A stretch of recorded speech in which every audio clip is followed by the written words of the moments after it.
So Hexagon Nutrition is a differentiated and research-oriented company in the space of pure play nutrition, offering clinical nutrition products, micronutrient premixes, and therapeutic products since 1993. It sells its products across India and has exported to around more than 72 countries. We make in India and make and market across the entire world. We have a wide product portfolio which deals from pediatric to geriatric nutrition, tailor-made solutions for malnutrition, obesity to disease-specific nutrition, including oncology, nephrology, critical care, diabetes, and gastroenterology. We have three different business divisions comprising of micronutrient formulations and premixes, which is majorly involved in the fortifications and caters to government sectors, different big manufacturers, the FMCG, the food industry, therapeutic foods, which comprises of malnutrition targeted products for severe and acute malnourished children, ready to use therapeutic foods, supplementary foods, MNPs. And our third category is clinical nutrition, which caters to different disease specific nutrition and wellness nutrition. So we have a global presence in more than 72 countries across the world in different continents, including Europe, Latin America, Africa, Middle East, and Asia. We have 5 different manufacturing facilities in India, and we have recently opened our new manufacturing facility in Tashkent, Uzbekistan. We also have our in-house R&D food testing laboratory at Nashik. So our facilities are at Nashik, Tamil Nadu, and Tuticorin. With respect to the certifications and collaborations, we have FSSAI accreditation, Export Inspection Council approval, pre-sale certificate from DGFT, ISO or IEC 17025. We have collaboration with SGHI Canada, which is Sprinkles Global Health Initiative, ISO 9001 2015, GMP Halal certifications from India and Indonesia. With respect to our alliances with international NGOs, we have on board World Food Programme, PFSCM, UNICEF, GAIN, Helen Keller, PSI, CDC, World Vision, ADB, Food Fortification Initiative, CARE, and the World Bank.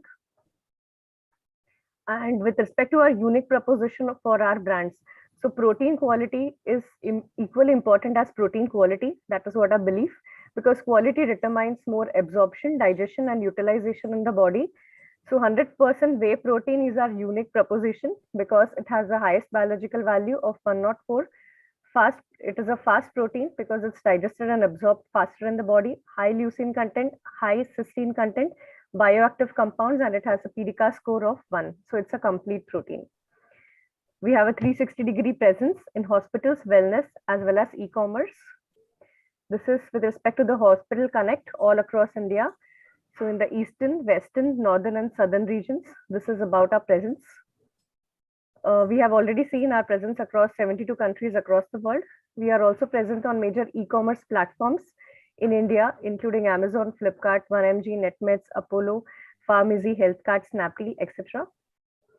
This is just a gist of our registrations approvals that we have in Asia and Europe, which includes Malaysia, Sri Lanka, Bangladesh, Nepal, Vietnam, Cambodia, Greece, Romania, France, Belgium, Netherlands. And with respect to our approvals in Africa, GCC, and LATAM, we have on board Kenya, Nigeria, Ethiopia, Uganda, Mauritius, Brazil, Peru, Ecuador, Paraguay, Costa Rica, etc. We have a wide portfolio of products from pediatrics to geriatrics, and they are all tailor-made solutions for malnutrition, obesity, and disease-specific nutrition. We customize our products as per the country's needs, the registration or the regulatory requirements, packaging, formulations, or labeling requirements. And we offer customized solutions. So this is with respect to our wide portfolio. It is divided into 5 different categories: disease-specific nutrition, immunonutrition, weight management, wellness, and fertility nutrition. Just about the products that we have in Bangladesh. So we have Pentasure, which is a balanced nutrition to meet your daily dose of essential nutrients, as well as in healthy and malnourished children, individuals above 4 years of age. We have Pentasure DM, which is a balanced nutrition for diabetes to prevent stress-induced hyperglycemia in ICU and to achieve glycemic control in diabetic patients. Then we have Obesigo, which is a scientific meal replacement formula for weight management, pre and post bariatric surgery. We have FibraFit, which is probiotic fibers for your digestive health. Then under disease specific nutrition, we have Pentasure Renal, which is for renal care, pre-dialysis patients, Pentasure DLS for dialysis care, Pentasure 2.0, high calorie, high protein nutrition in hospitalized patients. Also, it helps to overcome the fluid restriction challenges. Another 4 products under disease-specific nutrition, we have Pentasure Immunomax, which is 100% whey protein-based immuno-enhancing formula, Critipep for better tolerance and absorption in patients with gastrointestinal disease, Pentasure HP, which is for hypercatabolic high-stress conditions, and Pentasure Hepatic, which is optimizing nutritional status in liver patients. We also have a Nutri Cafe, which is in our Chennai plant, and this facility shows applications of our premixes such as fortified rice, breads and biscuits, and all of these products are available in the cafe. Accolades from the business world. So we have Export Excellence Awards for being the highest NFEE in food and agro products and highest export. We have been one of the best healthcare brands awarded in 2016. So that's about it. That is with respect to our entire corporate profile for Hexagon Nutrition. Now, I would like to invite our partner in Bangladesh, Popular Healthcare. So I would like to invite Mr. Siddiqui to just say a few words and have this session taken ahead. Yes. Thank you, Renukaji. Thank you so much. Hi, this is Nur Alam Siddiqui. My nickname is Shumon. I am head of the Department of Nutrition in Bangladesh. I am working with Popular Healthcare Limited, and we are very lucky to have Hexagon Nutrition with us. As we know that in our country that we have too much deficiencies for malnutrition patient in our country. Especially, I am very thankful to Hexagon Nutrition for arranging such kind of learning session and give us a big platform to meet with all of the dietitians and the upcoming dietitians of Bangladesh. I hope that this session would be an excellent learning session for all of us. Especially Hexagon Nutrition and Popular Healthcare Limited, the both companies are thinking about the nutrition values for the human being. That's why we work with the various products that are helpful to the patient who are suffering from the various diseases. And the manufactured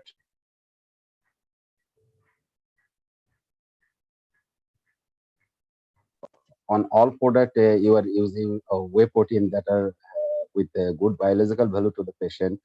I think the participant that are joined with us today will certify by Hexagon Nutrition in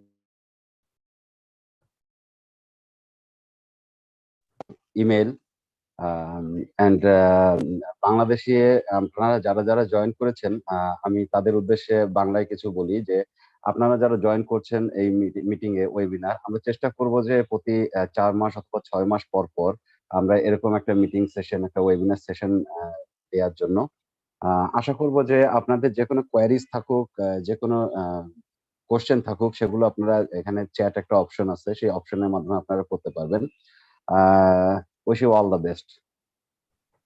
Thank you Renuka ji. Yeah, thank you Siddiqui ji. Now over to you Vandita. Yeah, so we are very privileged to have an eminent speaker from India today to address on critical care nutrition. So before we start, I would like to introduce our guest of honor today.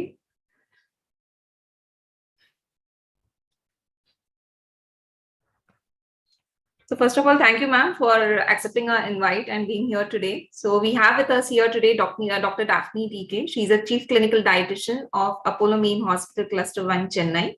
She's a PhD in Clinical Nutrition at Department of Home Science, Women's Christian College, Chennai. She's done her Master's in Science and Food and Nutrition from Chennai and Professional Diploma in Clinical Research. She has a rich experience of 26 years of clinical experience at Apollo Hospital, Greens Road, Chennai. She is also a course director, Apollo Clinical Nutrition and Dietetics Internship Program, Apollo Hospitals, Chennai. She is a member of Board of Studies at University of Madras, and she is a member of eminent bodies like IDA, IPN, ISPN, ASPN, ASPN, and also ESPN. She has various awards and recognition to her credits. That is the CMO Asia Award 2017 for Best Quality Initiative in Healthcare, which was on combating hospital malnutrition and Indian perspective, which was done in Singapore. And she also has an Apollo Clinical Excellence Award 2018 for being instrumental in development and implementation of digital dietitian module to digitalize the nutrition care process towards paperless hospital. She's also a reviewer of Journal of Parental and Enteral Nutrition, JEPEN, Journal of Human Nutrition and Dietetics, and she has various national and international publications to her name. So I welcome you, ma'am, for today's webinar, and thank you so much for being here. Thank you, Vandita. It is indeed my pleasure to get connected today. And if you could, I can share the screen. Hope you're able to see the screen. Yes, ma'am, we can. Yeah. Okay, perfect.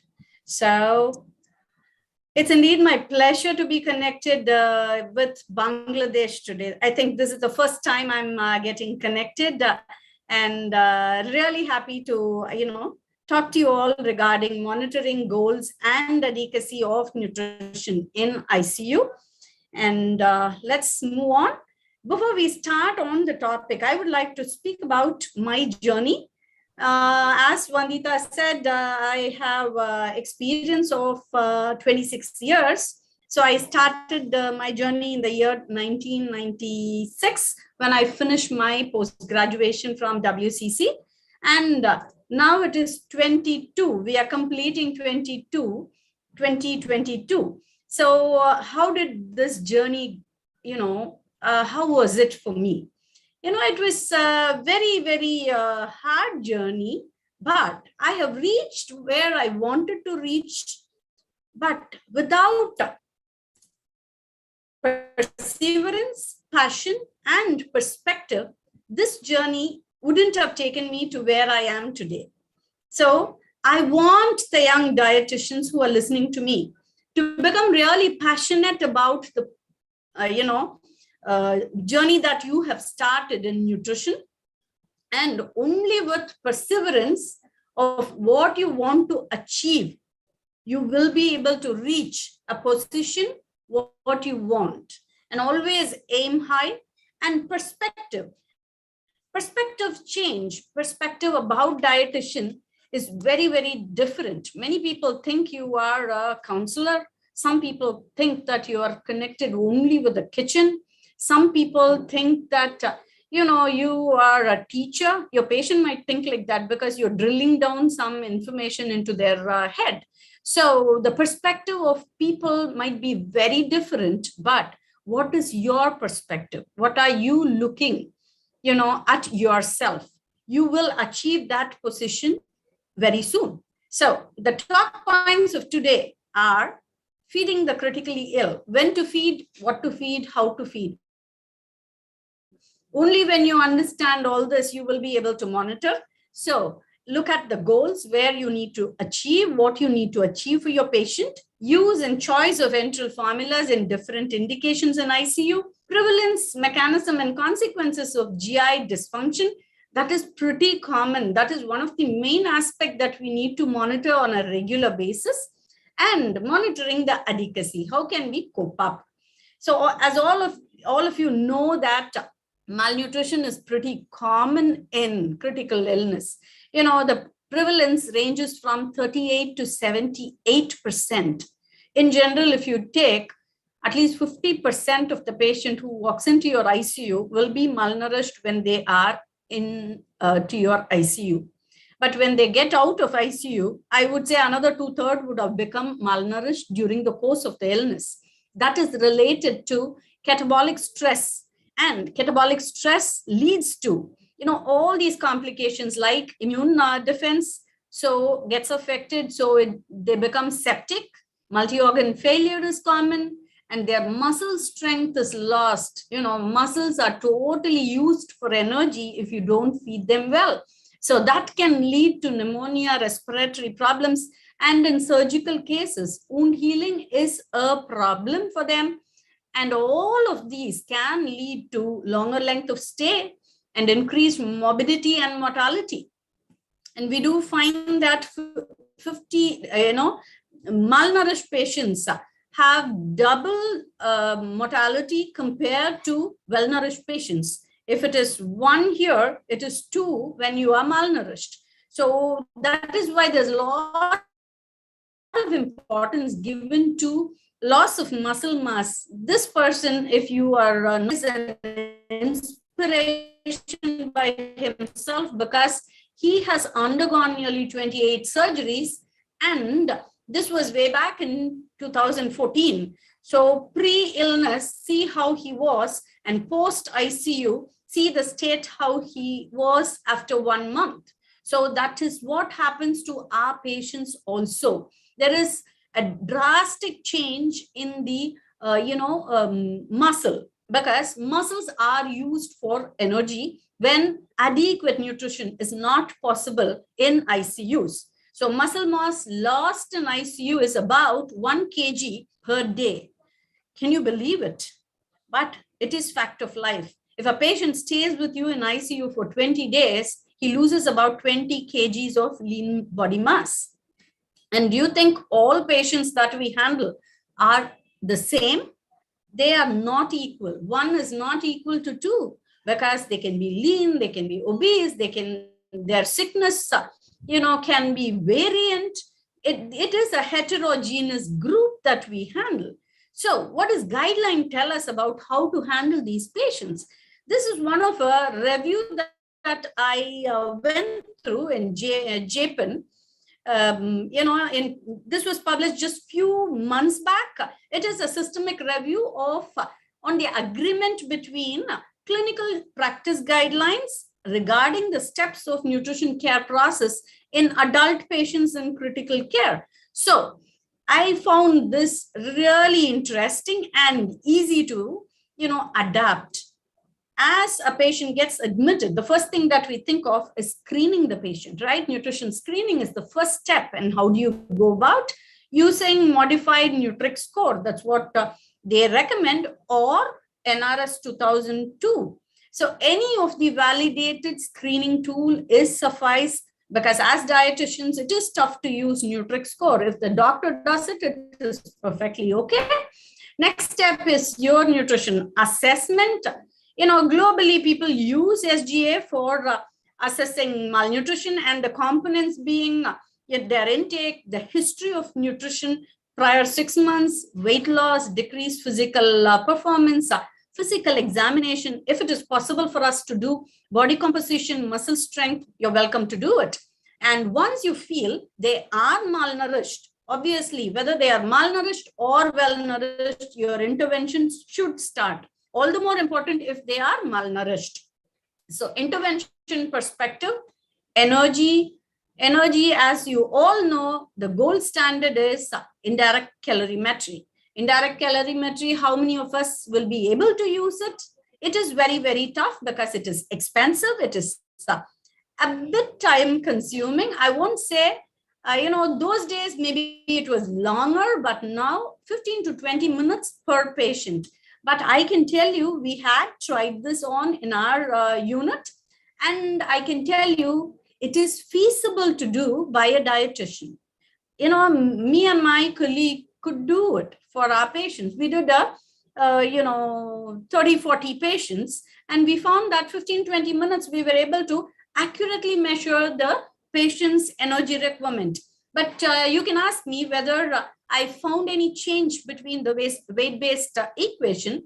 I would say not in majority of the patients.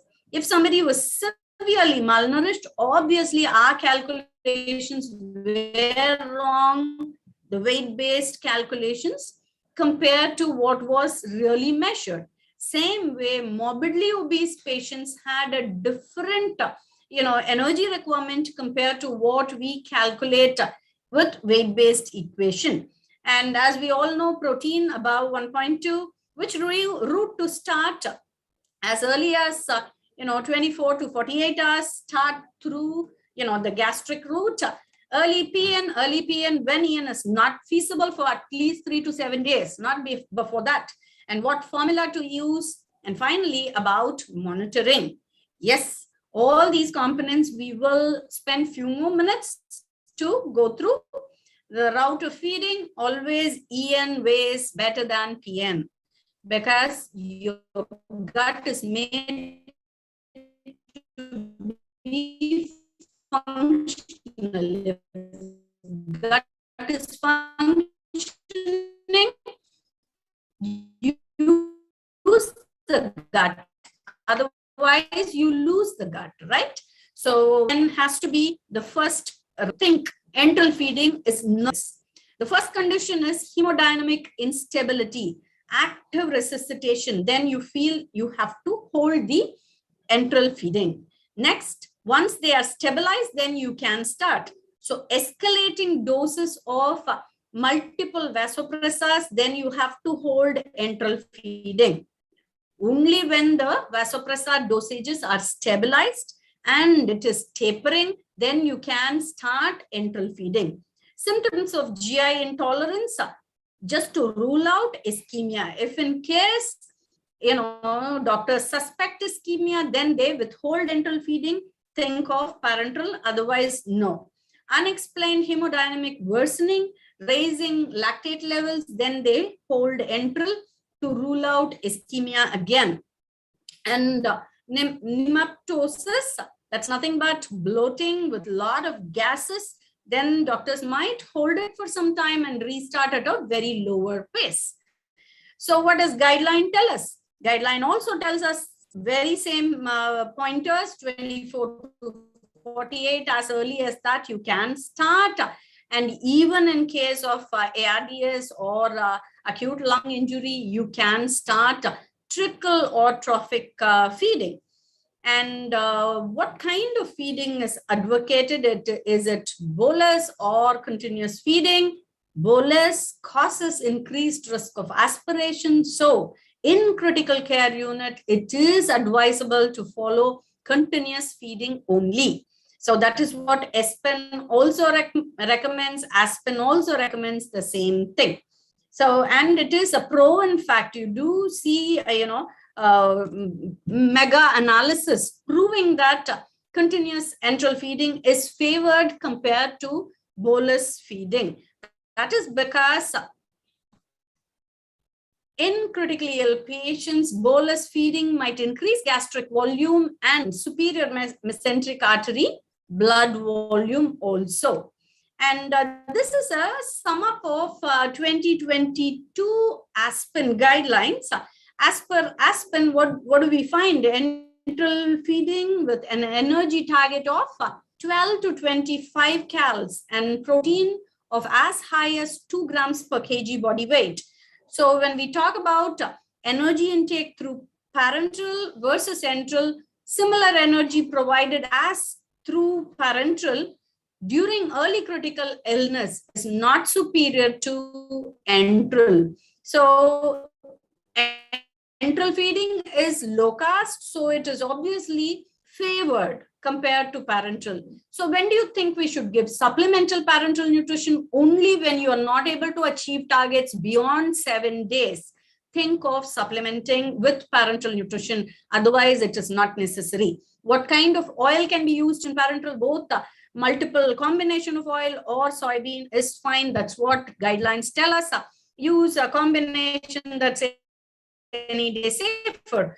Before moving on to understanding how to, progress feeding, let us understand the different phases in the initial critical illness. The first phase, acute phase, you find it is divided into two: early period, late period.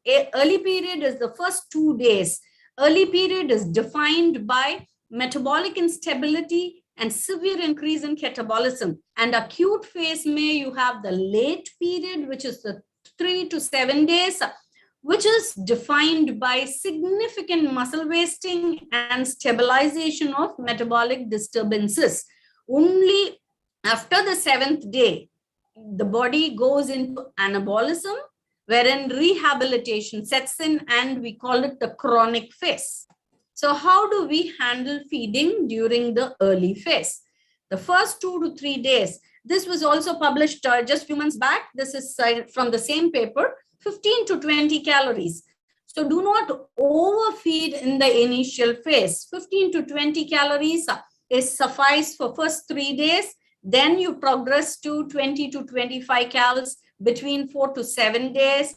And from 7th day, as days go by, you can progress it to 30 calories per kg body weight. When we talk about an obese patient, how do you calculate? It is 65 to 70% of indirect calorimetry, or it is between 11 to 14 calories actual body weight if the BMI is 30 to 50, and 22 to 25 if the BMI is above 50. And how do we handle this? This is how you have to progress. When we talk about energy in a well-nourished patient, you give low energy in the first phase because endogenous glucose is delivered during the acute phase. So then you progress it to your targeted goal. Same way during sepsis also the same thing applies. But when we talk about severely malnourished patient, you slowly progress. You do not rush it. You can take at least first 2 weeks to stabilize and then progress to the goals. But when we talk about protein, do we wait? No, we don't. You have to reach the target from the beginning itself. Gradually progress from 1.2, then reach your goal of 2 grams per kg body weight. And when we talk about protein, there is no restriction of protein when we look at liver failure. And in renal replacement therapies, you can go as high as 2.5 grams per kg body weight. And obese people start with 2 and go as high as 2.5 if the BMI is above 40. So what do you choose? Now that we know, we have set targets, we have assessed the patient, we know the route, we know what we are going to target. So how do we choose the formula as to what we want to give? That's always a confusion. So these are some of the criteria what you can use for selecting the formula. Always choose scientific evidence-based formulas. Metabolic requirement and needs have to be looked at. Patient's medical condition, pre-existing comorbidities, and patient's GI function, and proportion of recommendations, as we discussed about protein. So if in case you need to give 2 grams of protein per kg body weight, you need to choose product accordingly. So whenever we talk about choosing the appropriate product, the first thing comes into your mind is the GI function, because most of the patients have impaired GI function, especially patients who are mechanically ventilated. So when their GI function is impaired, you have to really think twice in choosing the formula, because as per guidelines, what they tell us is polymeric formula, isocaloric formula you start with and gradually progress. But sometimes you need to think about the GI function of the patient and then choose the product according to the disease specific formulas or semi-elemental formula if fibers don't work. So when do we choose elemental formula? Why we choose it? Because they are hydrolyzed products. If the patient's gut is impaired, if there is chyle leak, pancreatic dysfunction, severe malabsorption, as he enters into your ICU, he is severely malnourished, you can always think of a peptide formula. Okay, other factors that can help you choose appropriate formula is patient-related issues, nutrition prescription, depending on the prescription you are supposed to choose, correct? Depending on his energy, protein, his salt requirement, or his volume restriction, all these play a vital role before you choose a appropriate product for the patient. And how are you going to implement? Whether you're going to give it as cyclic feeding or continuous or bolus, accordingly also your product can change. And selection of formula as per Aspen guidelines, we find that they do say you follow polymeric formula, and only for surgical and trauma patients, immunomodulated formulas are advocated. And they do not advocate organ-specific formulas.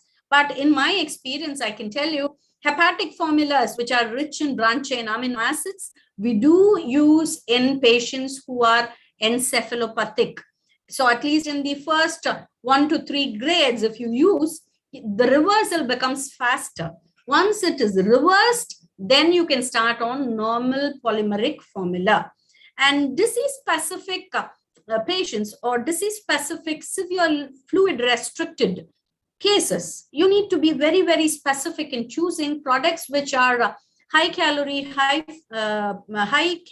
and high protein, which you can attain through restricted volume. Because many times you have volume restrictions, say between 800 to 1,000, and you won't be able to achieve targets at all, thanks to some of the companies which has given us high calorie, high protein formulas. Because I can tell you, in my experience, before 20 years, we didn't have many formulas available. We had only one product. How many patients can fit into that particular product? It is not possible. Thanks, now so much is available for us, correct? So when do you use fiber? This is a big question that is asked. So we should not use fiber on a routine, not for all patients, only when there is a bowel irregularity. To prevent diarrhea, you're supposed to prescribe soluble fibers or mixed fibers. Otherwise, fiber should not be a day in, day out component, which is added to all the patients. That's not advocated at all. Same way, peptides only when there is severe malabsorption and persistent diarrhea, which didn't really respond to fiber, then we think of peptide formulation. And I did hear that blenderized diets are still in use. So, even in India, it is. Of course, we have progressed a long way, but still there are pockets where blenderized feeding is functional. I think I did hear from, sources that even in Bangladesh, a combination is used. So blenderized diets are less expensive. That could be a real reason that you might give us. And it can replace less expensive than those which can replace the scientific formula. The root cause of why nutrition practices have not advanced in Asian countries, in Latin American countries, are because of the use of these blenderized formulas. And say, for example, in US, in 1974, ages back, they had about 36 products. And in 2006, maybe now they might have around 500 plus products or 1,000 products. But in India, 1992, we had the first product, what I mentioned. And 2012, we had about 30. And in 2022, we have about 100 plus. But out of which, I don't know how many of them are really good. You have to really, as dietitians, look at the ingredients, look at the, proportions of the nutrients, and decide for yourself whether it is applicable for you to use it for your patient. So what is the difference between blenderized and scientific formula? When we talk about blenderized feeding, the nutrient content is unknown, osmolarity is unknown, and it is pretty high. That's what we see because it is more viscous. May contain lactose, microbial quality is very, very poor, high viscosity, difficult to make calorie dense formulas using blenderized feeding. So with all this, what do you expect out of it? You expect that you do not meet the patient's calorie and protein using blenderized food, right? So what is the advantage of scientific formula? It is being complete and balanced.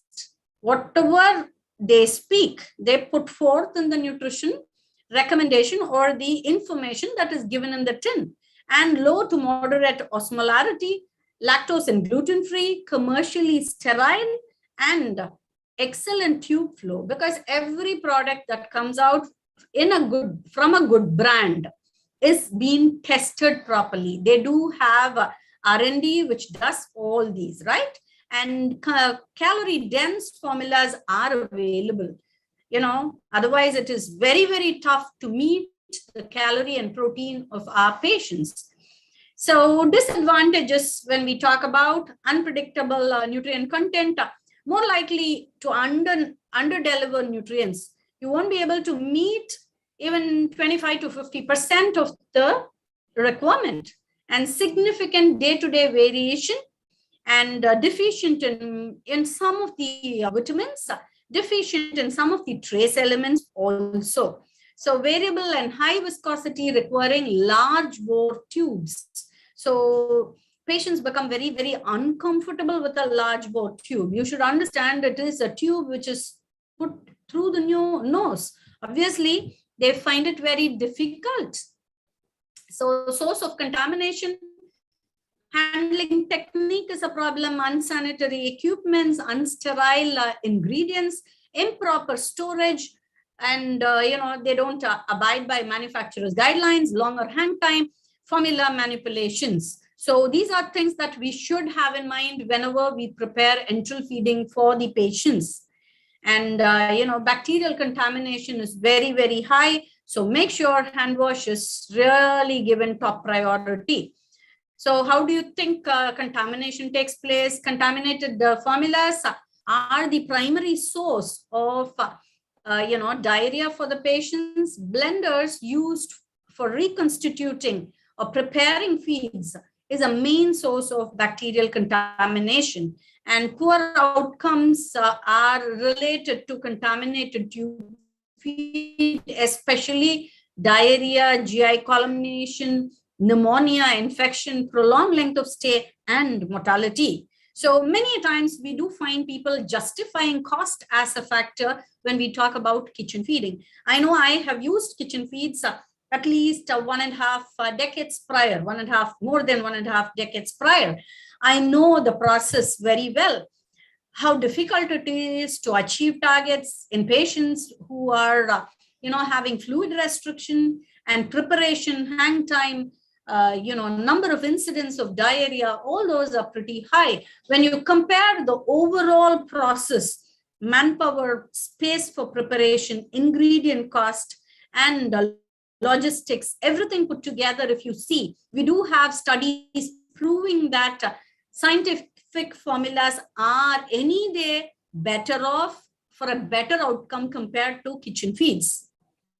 And this is a study which was done in Philippines, and they do say that these blenderized formulas have unpredictable micronutrients and macronutrients, and they do say the viscosity is pretty high, and it becomes unsuitable to feed the patient through the tube. And this is an evaluation of nutritional value and physical properties of blenderized enteral nutrition formula. What they say is that nutritional value of blenderized tube feed compared to EN, there is a significant variability, and it does not meet the requirement of the patient. What are we here for? We are here to ensure that we prepare formulas and provide adequate feeding to the patient. So if in case you are a person who's using kitchen feeds, try to change. It becomes difficult in the initial phase, making people understand and showcasing that it is not costly is a task.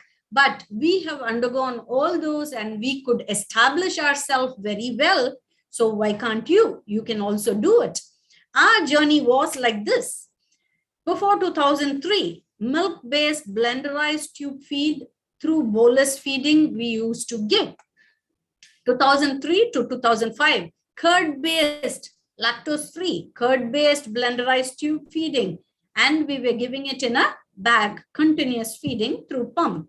And 2005, enteral formula feeds were initiated, and we prepared it under the laminar air hood to minimize infection. Thanks to JCI, because when JCI assessors were coming, we totally took that as an opportunity to transform our processes. And 2011, we started monitoring the interruptions. Thanks to INS, International Nutrition Survey, when we participated, we did not know that we need to monitor the interruptions. So it is so important that every day, whatever you provide is not given to the patient totally. There are interruptions. There can be procedures, there can be surgeries, there can be nursing care. You know, there are avoidable and unavoidable interruptions, which has to be monitored on a daily basis so that our practices can improve. And 2021, we have protocolized enteral feeding, multidisciplinary team approach. We do monitor and audit our practices on a day in, day out, pace.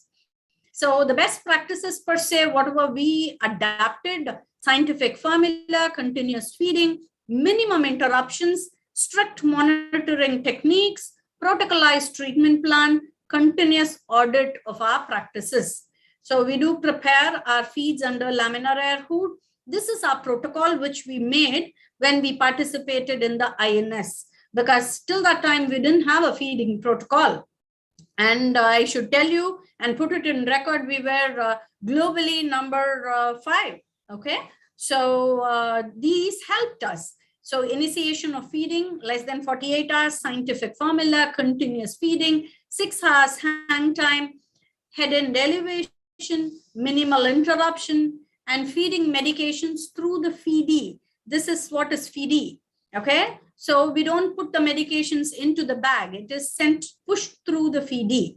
And if in case for some procedures or surgery, feeds are withheld, we do have a practice of catching up feed for the next 2 hours, whichever best possible volume we can flush in, so that the volume that is given to the patient is as per the prescription. So we are able to maintain adequacy of the patient.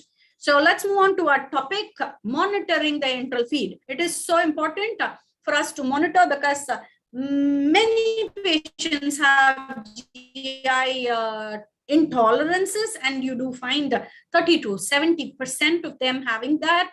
That doesn't mean that you have to stop feeding. Unless you monitor it daily, you will not be able to question your nurse or your doctor and ask why it is stopped, correct? So monitoring by the nurse as well as the dietitian is very, very important. And ordering nil by mouth feeding status, for diagnostics or in and out procedures should be minimized, more than avoiding, at least to be minimized in the number of hours. So what do you mean by GI intolerance? Absence or abnormal bowel sound, vomiting, bowel dilatation, diarrhea, bleed, high GRV. What is it? GI intolerance is usually defined by vomiting, abdominal distension, complaints of discomfort, high nasogastric output, high GRV, gastric residual volume, diarrhea, reduced passage of flatus, stools, abnormal abdominal radiograph. So how do we handle it? How do we determine it? Tolerance may be determined by physical examination, passage of flatus and stool, radiologic evaluation, absence of patients' complaints. That also has to be taken into account. And many times nurses feel that higher GRV is the only thing that, we relate to GI intolerance. And GI intolerance by itself can lead to inadequate intake of nutrition, because there can be malabsorption and intolerance. So calorie and protein deficit leading to malnutrition. And we do find that 74% of mechanically ventilated patients fail to attain 80% of their energy targets. Mind you, it's all in our hand. As a team, if we work, we should be able to deliver better nutrition to our patients, because consequences of GI intolerance leads to delay in achieving calorie and protein goals, risk of malnutrition increases, length of ICU stay and increased mortality. When we talk about GRV, suggest that GRVs are not used as part of routine care. So many a times ICU protocols are different, right? Because each ICU has its own protocol. This is global saying that GRV is not required, but if in case in your institution they do follow, then at least hold feeding if the GRV is above 500, not below that. Or if it is about 300 or so, ensure that your physician is kept in loop, he's informed, and act accordingly. Maybe you can bring down the volume, start prokinetics, which will help to motility. It will improve the motility of the patient. And aspiration, oropharyngeal secretions, or less commonly of gastric and small bowel contents, leading to pneumonia and sepsis. Most of the ICU patients, when they come in, they are very sick. Obviously, aspiration can lead to sepsis and pneumonia. This is one of the common complaints of critical illness. And when we talk about feeding, use of bolus becomes a problem or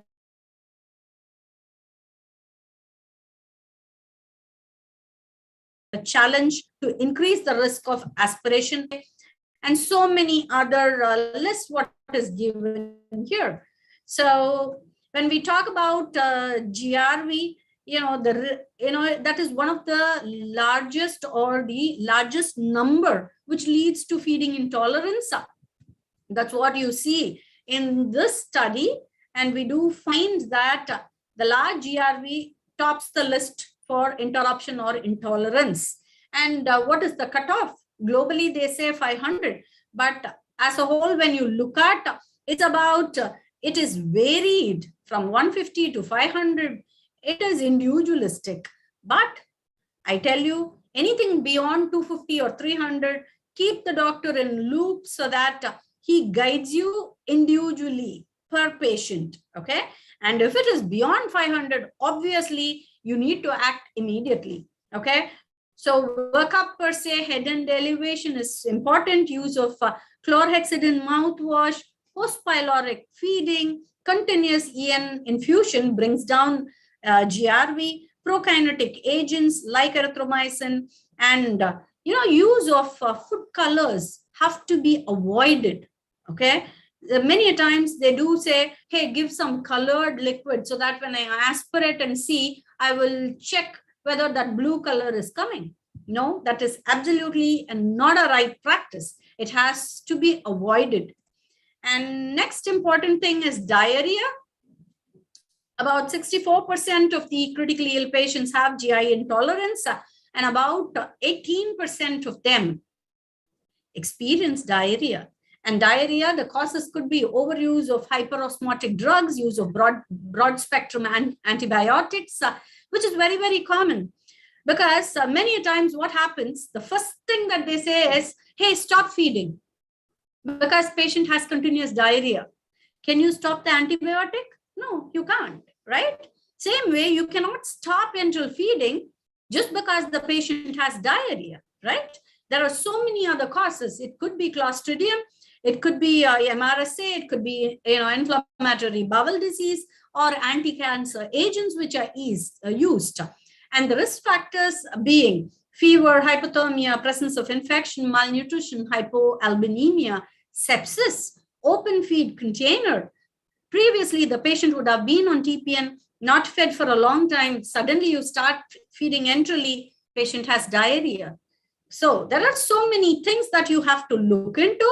And if intolerance of EN is considered, exclude GI infection, disturbance of nutrient absorption like protein, milk protein allergy, exocrine pancreatic insufficiency, and lactose intolerance. These are also factors which can cause diarrhea, which have to be ruled out. And look at the drug list, what is mentioned in the case sheet. Proton pump inhibitors, metoclopramide, medications in suspension, like those which are high in sorbitol, can be one of the factors that increases diarrhea, not your enteral formula. Okay. Reason for diarrhea could be, from a dietitian perspective, bolus feeding, high rate delivery rate, and high osmolarity, bacterial contamination, and formula is too cold. Have you ever thought about it? You have chilled your formula and fed the patient. That can also be a reason, because the ideal temperature for the formula is about 20 to 25 degrees Celsius. Okay. So this is a nice protocol or an algorithm which will help you to understand the way you handle diarrhea in patients who are on tube feed. So if a patient has diarrhea, check whether it is drug related. Next, if the patient is on antibiotics, check whether the stool contains Clostridium difficile. And if diarrhea persists further, then diarrhea is resolved, then you continue feeding. If it is not resolved, check whether you're giving bolus feeding, change it to continuous. If in case after switching over, you're not able to curtail diarrhea, then think of changing the osmolarity of the formula that is given. You can think of peptide formula, isoosmolar, and then once it settles, gradually increase. And these are some of the pointers that you should have in mind. First, check on antibiotics, then think of giving fiber. Fiber is the first step. Second comes fiber dosage, 10 to 20 grams in divided doses. It can be BD or TDS. And finally, if it doesn't settle, then think of changing the product. Constipation is less common, but more prevalent in patients requiring long-term EN. It could be related to decreased fluid intake, use of high energy dense formula, lack of fiber. These are things that you should have in mind. Combination of fiber will come in handy for such patients who are constipated. The primary goal of constipation is prevention. Review patients' EN prescription, increase fluid, reduce the density of formula, switch to fiber-containing formula, exclude bowel obstruction. And if these steps fail, then give a stool softener. What are the other factors that you should be monitoring when a patient is on enteral feeding?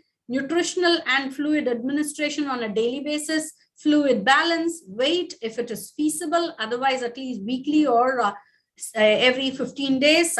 Labs have to be monitored, sodium, potassium, glucose, phosphorus, calcium, etc. And if in case your patient is severely malnourished, make sure you look at phosphorus, potassium, and magnesium on a regular basis till you increase. Can you please put your mics on hold? Mute yourself. So functional status in critical illness, it may not be really possible, but if the patient is able to do, please do get it. Then when we talk about EN tube, nausea, tube-related issues, enteral feeding-related issues, nausea, vomiting, diarrhea, constipation, and stomacite, all these have to be looked at on a daily basis. General condition of the patient, their drug therapy has to be correlated with your feed that you're giving. And this is what we do. We monitor our patients' enteral feeding on a daily basis. Whatever feed rate goes in, if in case there is interruption, the nurse will mark why it is interrupted, medication, and the total volume that is flushed in. And this is a progress notes wherein the doctor also will look at the feeding volume and put his notes early in the morning. And this is where dietitian writes her notes. She will also monitor and calculate the calorie and protein and put a record here. And a patient who is, progressed to an oral diet from enteral feeding will have this food and fluid chart wherein his oral intake is also monitored so that the calculation is appropriate. So I did mention about audits. On a regular basis, day in, day out, we do this. This is a 1-year data. We have certain monitors, quality monitors. We need to achieve at least 80% of calories by day 3 of patients who are in tube feed and critically ill patients or in ICUs. This is the target, and this percentage of patients have achieved it. And we do find the reasons why they have not achieved, so that it helps us to improve our practice. And this is as far as protein is concerned, 80% by day 3 and 90% by day 5 of the targeted calorie and protein. So adequacy, I did mention about ICU. So post ICU, what happens to your patient? Many a times we really neglect them, right? We do not care much. Okay, he was in ICU, I was flushing in so much of calorie and protein. What happens to my patient once he goes to a general ward? You know, this is a prospective study which was published just last month, Prospect 1 study, which looked at few of the patients, post ICU, after discontinuation of enteral feeding, post intensive care unit, they had assessed. You do find that majority of them are not able to achieve their targeted goals. It takes at least 4 to 5 days post, transfer to a general ward. It takes so long for them to achieve their targets. And we did find that in this particular study, only patients who were on enteral feed along with oral diet were able to achieve their targets above 75% or about 90%. That was the, significant difference. Because if you pull out the tube immediately, patient don't eat. It takes more than a week for them to stabilize. So gradually it can be made to nocturnal feeding, and then they can remove the tube once the patient is able to eat at least 75% of the targeted requirement. So we did find in this particular study that they did not reach the energy and protein targets post ICU hospitalization, and highly dependent on nutrition route, because most of them who were only dependent on oral route, they did not achieve targets compared to those who were with tube feed.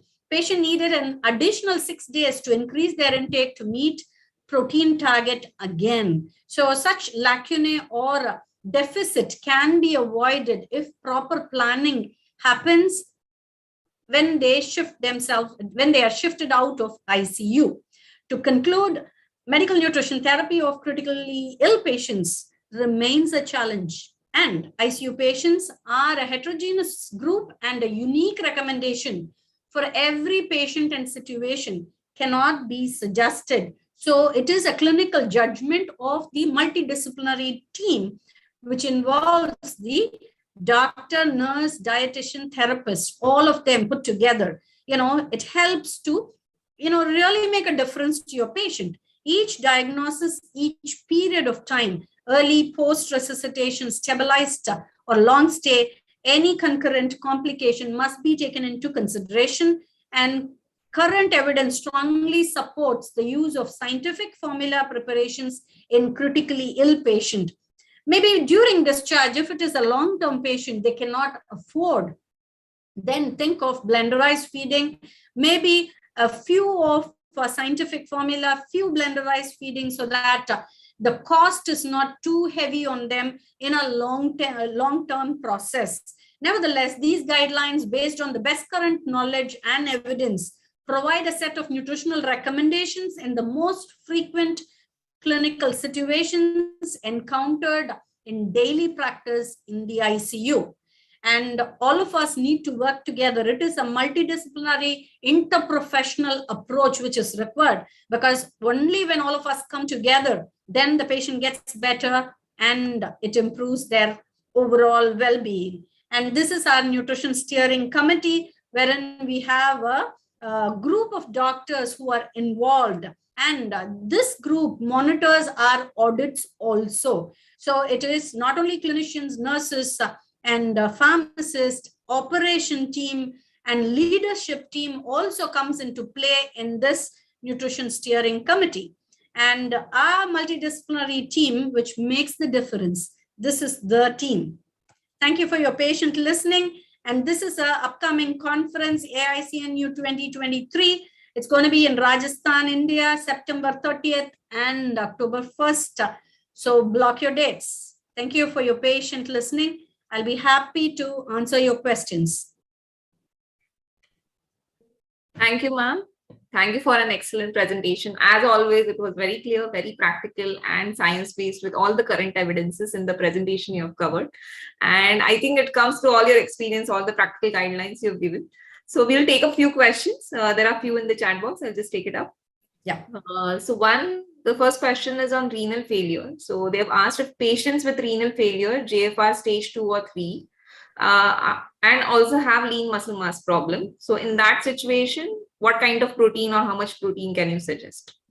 In the early first and second stage, we do not restrict much of protein. So you can have 1 to 1.2 grams of protein, perfectly okay in the initial critical illness. So obviously you can give, you don't have to restrict at all. Okay. And any particular kind of protein to be given? Or whey protein is perfectly okay as long as tolerance is not a problem, but make sure, even in such cases, electrolyte balance has to be thought about. So low electrolyte products can be chosen for such patients, but it is individualistic. You have to go by your particular patient's requirement and choose the product. Okay, thank you so much. Ma'am, there's one question on blend rice feeds. Like, how do you measure the macro and micronutrients in blend rice feeds? Oh, it is too, I'm too old for it now because, it was about 18 years back I used to calculate. See, whatever we calculate, it is for the raw ingredient. Once it is blenderized and strained out, how much goes into your feed, you may not be able to judge it at all. Be very clear on that. Whatever you calculate will not be delivered to your patient. I am 100% sure on that. Okay. And say, for example, a patient is on 800 ml fluid restriction or 1000 ml fluid restriction, and his requirement is 2000 calorie and about 100 grams of protein. In this 1000 ml, will you be able to achieve? I am sure you will not be able to achieve, because maximum what you can achieve is around 900 to 1000 calorie, practically speaking, because it has to be isoosmolar. You cannot make it into a thick, blunt, thick viscous liquid. You can't expect it to run through the tube. Practically not possible. So try to change. Girls, that is the message I want to drive. My heart felt very bad when I heard that around 70% of people use blenderized formulas. It doesn't mean in India people are not using. For that also my heart feels bad. But this is the first time I'm talking to you. I would like to take this opportunity to drive it on you. It is important that you go scientific. And nowhere in guidelines you will find that use blenderized formulas. And guidelines are not prepared for fancy things. It is evidence-based. They've done a lot of research to say what they say. But you can tweak it a bit here and there according to your institution, according to your requirement. But, these things are the base. So I encourage you to really change your practice.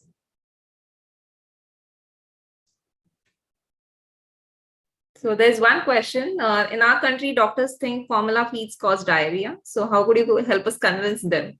Hey, it is lactose free. Be confident in saying it will not cause diarrhea.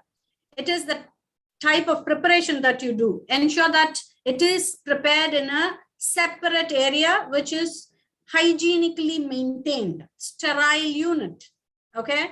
To start with, you do that. Maybe later you think of getting a laminar air hood, wherein it can be prepared under the laminar air hood. So if a doctor tells you anything, you can tell him, hey, come down to my department, have a look at my place.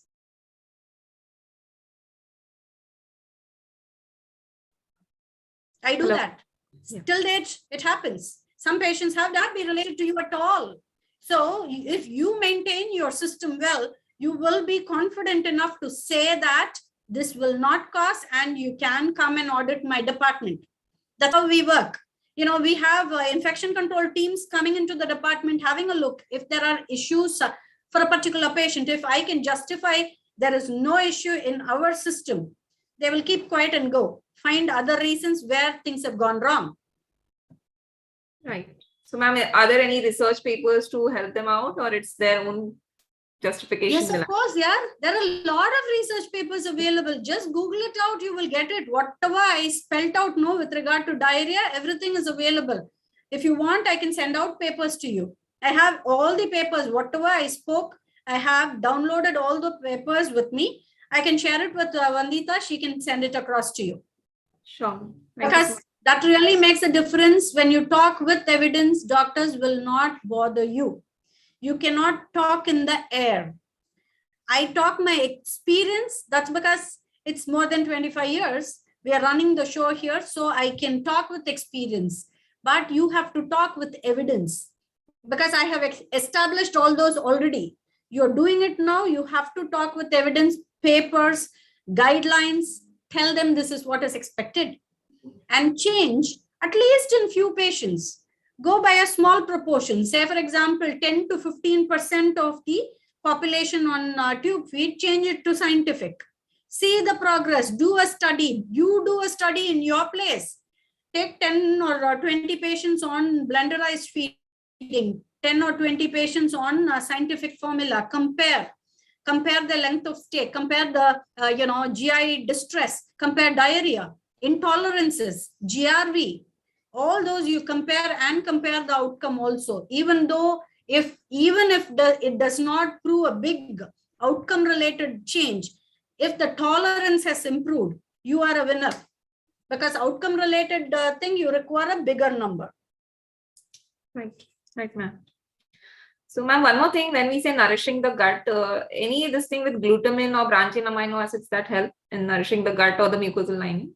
Glutamine is not routinely practiced, not at all. So you cannot use glutamine as a regular routine. Maybe in specific cases like burns or trauma, you can use. Only there immunomodulation is advocated, not otherwise. Not in all critically ill patients. And branched-chain amino acid, as I told you, it is specific to liver patients, cirrhotic patients, end-stage liver disease who are encephalopathic. Those encephalopathic patients, you can start them on branched-chain amino acids. Otherwise, normal polymeric, isocaloric or little high calorie, 1.5 to 2, as per the tolerance, you can increase. Initially start with 1.5 cals per kg per ml, then progress it to 2 cals per ml, depending on the volume available. Right. Now, one more question is, like, in case of multi-organ failures in the ICU, so there are like a lot of disease-specific formulas, there's polymeric formula. Like, what is the formula you choose in that case? Because it's a multi-organ failure. So multi-organ failure is a task, Vandita, because your kidney is non-functional, you have sepsis, your liver is coming down, or you have a heart issue already. In such cases, our hands will be tied with tight volume control, because fluid overload is there. Patient is on CRRT. What will you do? You need to choose a high calorie, high protein formula only, because only that will help you to achieve your targeted or the maximum calorie and protein what you can deliver in the volume that they give you. Maybe they give you around 30 mils. So it works up to 720 ml for 24 hours. Maximum what you could achieve is around 1,500 to 1,600 calorie, and as high as 100 grams of protein or 110 grams of protein, depending on the patient's requirement. So always choose high calorie, high protein, low electrolyte product if it is multi-organ failure. Okay. And then one last question is on the tropic feeding. So do we, in critically ill patients, should we go for full feeding, tropic feedings? How is it like? Yes, of course. If in case patient is hemodynamically unstable, they're in a tapering dose of vasopressors, then what do? They might give you just trickles. They might give you 15 mils just to make sure the gut is kept, functional. It is not about achieving goals at all. Tropic feeding is done to keep the gut intact. To avoid bacterial translocation, they do this. Only when the vasopressor dosage is tapered down, then they start 15-20 mils. Then they feel that the dosage is tapered further or stopped. Then they progress the volume, and then you think about achieving targets, not in that early phase with tropic feeding. Right. Thank you so much, ma'am. Any final message you would like to give to the Bangladesh team? Hey, I am really excited, Vandita, really excited. My heart is going for them. Hope, the message that I have conveyed makes a difference in your practice. That's what I want. At least 10 to 20% of the message, if you could carry on and try to make change in your practice one at a time. Don't be overboarded. Take one small topic and try to change your practice. And if you could give me a feedback on the result, I'll be very happy. Thank you so much. Thank you so much, ma'am. Thank you for being here today. And thank you all participants for joining today. If any questions, you can always tell. We can always take it up with ma'am again. Thank you so much, ma'am. Thank you. Thank you. Thank you. Really, I'm happy to be with you. Maybe one more time. Somebody is asking for a renal specific webinar. Yes. Bye. Yeah. See ya.